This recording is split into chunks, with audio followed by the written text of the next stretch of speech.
The International Cricket Council, the ICC, and the International Criminal Court, the other ICC, the UN entity, day by day starts to feel the same. Why? Because the International Cricket Council, the ICC of cricket, rather than focusing on growing the sport and uniting it, are showing a much more keen interest in politics, similar to what the International Criminal Court does. So I think we should make a petition for the better of cricket as a sport altogether, that the International Cricket Council be put as one of the UN entities and let them deal with politics. As a cricket fan, I know that when I speak in behalf of millions and billions of cricket fans. ICC, why do you do this? Why the double standards? Why the hypocrisy? And why the corruption? As an entity, you have not focused on growing the sport of cricket. Rather, you are focusing on simply satisfying your master, the BCCI, Indian Cricket. You are not a cricket council. You are a puppet of the Indian Cricket Board. It's killing cricket. If you look at other entities like FIFA or the Rugby Union, they are not perfect. By any means, they are not perfect. But despite them also having some corruption, they are focusing on growing their sport, on bringing more countries into their sport, while you, the International Cricket Council, is taking more countries out of the sport because of your corruption and your hypocrisy and your double standards. As a cricket fan, it hurts. No handshakes, no trophy lifting. That is not cricket and that is not sports. Every parent wants their child to take up a sport, whether they are good or not, to learn sportsmanship, discipline, and many other values. Sportsmanship is not just applied in sports. Sportsmanship, what does that mean? Honesty, integrity, kindness, everything comes in there. And when two opponents cannot shake hands because of petty politics, where is the sportsmanship there? And you allow that. As a council, as the governing body of cricket, shouldn't you be stricter on that? Now let's talk about a practical example. Last year, 2025, Pakistan was given the Champions Trophy. They were the host. India said, we don't want to travel, citing safety reasons. What did you do? What did you do? You went and told Pakistan, look, let's play a hybrid schedule. Pakistan said no. Then what did you do? Did you replace India with another team? No. You told Pakistan that if they don't agree for the hybrid model, you will take the tournament out of them, which you gave to them. You gave to them, right, years before, and you will give it to another country. That's what you threatened them with. No sporting body has ever done that. No, not a single sporting body has done such a thing. That is the highest level of corruption. Pakistan was given that years before. They prepared to host that tournament, and they are trying to bring cricket back into their country, and you do something like that. And Pakistan ultimately compromised, and they agreed for the hybrid schedule, hybrid system. Now, let's go here to the upcoming 2026 Cricket World Cup. Bangladesh said they don't want to travel to India, citing safety reasons. What did you do? What did you do? You told Bangladesh, either you travel to India and you play in India, or you forfeit points, ultimately leading to Bangladesh's withdrawal from the tournament, and you replace them with another team. Now, why should Bangladesh follow your instructions but India shouldn't? Why should India not follow your decisions? And why should Bangladesh follow it? Isn't that hypocrisy? Isn't that double standard? You ask even a small 5-year-old child, even he will tell you that's not fair. And here you are, the governing body of cricket. Are you the governing body of cricket or a branch of the Indian Parliament? You have to look. You have to answer. You cannot avoid these questions anymore. You have to give us the answers.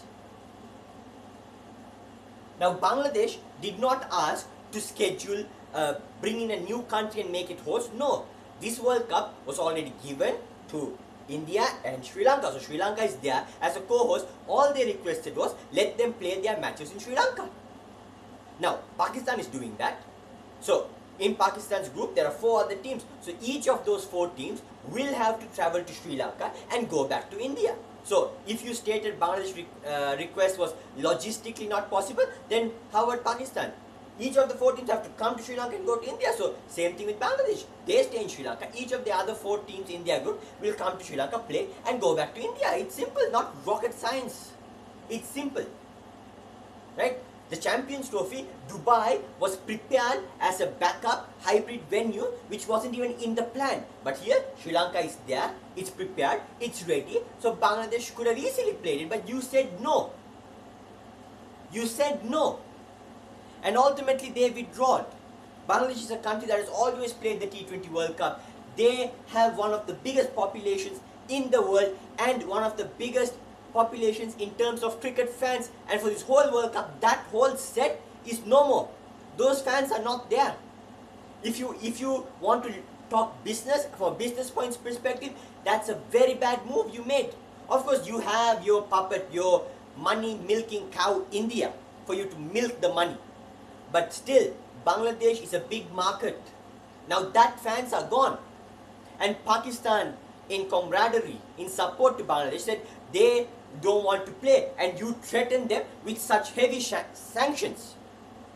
You threaten them that they won't be allowed to play international series with other teams, no clearance to play in other leagues. You threaten them with such heavy sanctions. That is blackmail. That is blackmail, if there ever was such a thing. That is blackmail altogether. It's blackmail. And Pakistan, okay, they decided to play, but they withdraw the India-Pakistan match. Now, everyone knows that's a big match. That match is not just watched by Indians and Pakistanis, it's watched by every other cricket playing nation and non-cricket playing nation, just because of when you say India versus Pakistan. Such a big impact, and you lose that. Now, you don't care about money because you have India to keep milking all the money you want. That's what you want. You want the money, right? Then just go, just demolish this International Cricket Council and go and just sit beside India and do whatever they want. Don't ruin cricket, right? So 2 countries are now stepping away from you. Earlier I read something that Nasser Hussain was saying, it's ugly to see no handshakes, no trophy liftings, and he said, listen to this, is very important. It is about time someone said enough. Everyone has a breaking point. Everyone has a limit of tolerance and limit of patience. And ICC, the International Cricket Council, your members are at the brink of that, except for your puppet master India. Everyone else is at the brink of tolerance with you. He said it's about time someone said enough, and 2 countries have said enough here. 2. One ultimately withdrew, and other one is withdrawing from a big match. Because why? The other country also wanted to withdraw from the tournament, but you blackmailed them. You blackmailed them. Now, think about it. 2 countries have said no. So how much longer, if you continue your hypocritical, corruptic, demonic, almost demonic ways, just think how much longer before the other countries start to pull out as well, before your other members start to pull out. And what would you do? What will you do if all those members joined together, went and formed the United Cricket Council? What will you do? Do you own cricket? Is cricket an intellectual property of anyone? I'm asking this because I don't know. I don't know whether you own cricket or whether you're just managing it. Because if you own cricket, then I think even someone playing in the streets or a village will have to come and get license from you to play. So, based on my knowledge, no one owns cricket. So, there's nothing stopping. Two members have already had enough with you, and if the others and they all go and form another cricket council, what will you do? Are you going to file a case? Who are you going to go file a case to? The Supreme Court of India?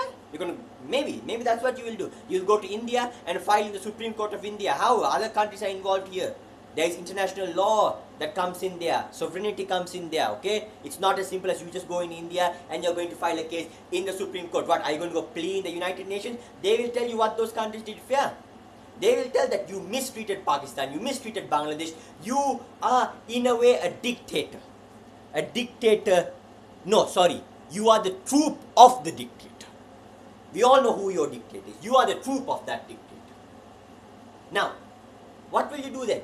Will you tell them, you're banned from ICC tournaments? So what?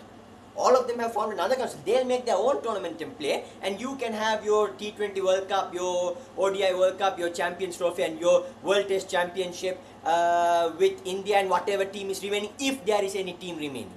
If there is any team, you can do it. What will you do? You will not give them NOC clearance for IPL, so they are all banned from IPL because they are playing a not ICC authorized tournament? Excuse me. Do you know that the Indian Cricket Council is the world's best council? Yes. But do you think it will be at this level without the foreign players? If there are no foreign players, what is the difference between a normal Indian domestic T20 tournament and the IPL? Nothing. Foreign players add to that. So go ahead, you can ban them. They'll create their own league and play. You have supported India enough. Your members are getting fed up and they are demanding answers. We, the cricket fan, demand answers from you. Now, cricket is not a sport countries willingly take up. Why? Because they look at you and they think, oh, this will happen to us. If India says we don't want to go to them, they won't come to us. And if we don't want to go to India because of some reason, they will force us to go. So, who will come? And number two, cricket is not an easy sport. It needs a very big playing area. It has a lot of equipment, especially for the batsman from head to toe. And all those equipments are expensive. It's not cheap. Right? Not everyone in the world is rich. There is poor, there is rich, there is developing. So not everyone can afford this. So cricket is going downhill. Not many countries are taking it up. So what should you do as a council? Try to keep your existing members. No, you are chasing them away so that your puppet master is happy. So that your puppet master is happy. Now we all know why you said Bangladesh cannot get the schedule. Why? Because if you say, okay Bangladesh, you are granted, you go play in Sri Lanka. And why did Bangladesh request to play in Sri Lanka? They stated safety concerns. So that gives a bad image to your puppet master India. The BCCI gets a bad image there. And other countries might follow. You feared that and you did that. But when India said that to Pakistan, you complied. You made Pakistan, you forced them by blackmail to submit to the hybrid schedule. So how about Pakistan's reputation? What happens there? Every other country has gone to Pakistan except India. What kind of council are you? Cricket is not a sport that's going to grow. You have to maintain your members. The needs of the many outweigh the needs of the few. Now, if you're going to take that literally and take India's population and every other cricketing nation, then yes, India is the many and every other is the few. But no. Here, your masters are a few elites. A few elites from BCCI and India. A few elites. I have an Indian friend, a very close friend of mine. Even he was criticizing that politics is the end of cricket, and even he asked me, should India not host tournaments? I said, not possible. That is a population of 1 billion, cricket's biggest fan base. ICC has to give a tournament to India, at least 1 or 2 in the cycle to get rewards. So not possible. But even he asked me, this is too much. So it's not the Indian population. It's your masters, those few elites. This is how you weigh it. The many and your elites. No. this is how it should be. The needs of the many outweigh the needs of the few. ICC, cricket is a sport we love. For countries like India, Pakistan, Bangladesh, Sri Lanka, we don't compete in the world level in many sports. Cricket is the sport. We love that sport. That sport unites our countries and can even broker peace. If done properly, cricket can broker peace. Remember that, cricket can broker peace. Australia have rugby, they have football, England has rugby, football, South Africa has rugby, football. Every other country has other sports, athletics, but the subcontinent countries only have cricket. Afghanistan, a war-torn country, only has cricket. Many Middle East countries only have cricket. So please, unite cricket. A World Cup should be for the world. Everyone should participate. Unite cricket. Stop your biasness. Stop your double standards. Stop your corruption. Because it is only a matter of time when more countries, more of your members start to say enough.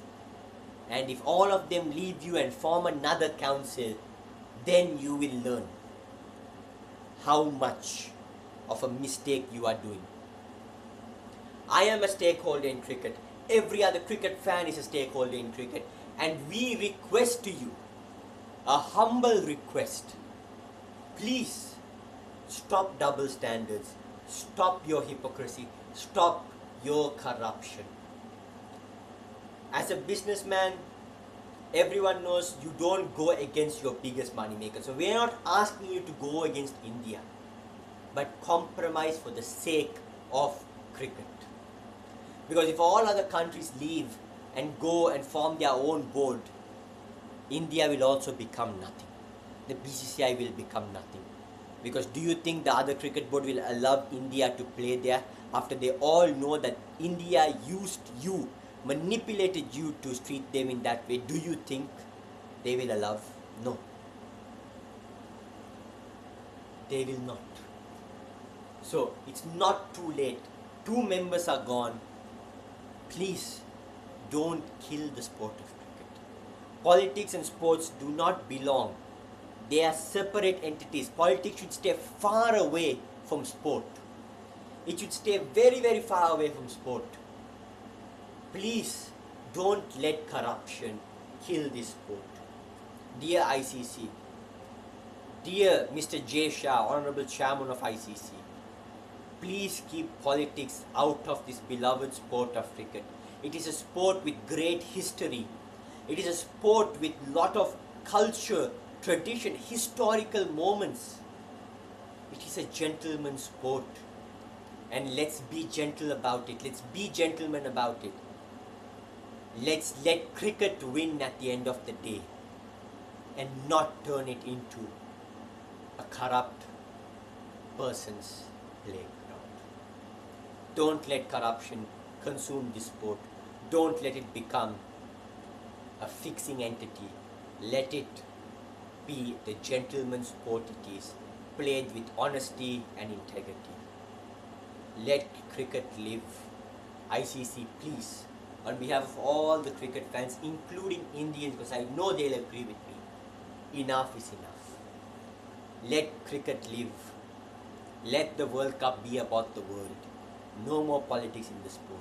Please, a humble request from cricket fans to you. Please, stop your hypocrisy. Stop your corruption. Stop your double standards before it's too late.